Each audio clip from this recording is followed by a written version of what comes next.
કરીને બહાર આવી ગયા છીએ. બહાર આવી અને પાછી બીજું કામ કરે બિલ્લુને લેવા જવાનું યાર. બિલ્લુ આવા ફરતી પાછી 2 દિવસ પહેલા કીધું ને બ્લોગમાં ચેણા આવીશ નક્કીને. એ નક્કી ના હોય આપણે સરની બોલાવી લેવાની. એ લોકો એમની નહીં બોલે. हाँ ये कर लो पहले. કોયલને સાંભળી દે ને મન નહીં આપણે બોલી રહી.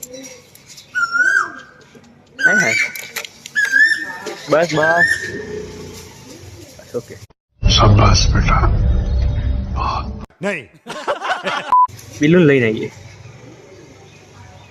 બોલો અમારે પતી ગયું. नहीं. આપણે બાઇક લઈને નીકળી લેવા. બોલ અવાજ ચમ બોલતી નહીં. બોલ કૂ કૂ કરી હતી. अच्छा हमको सिखा रिया है. હા એ જો દેખાડું ગાઈસ તમને આટલામાં દેખાતી હોય છે.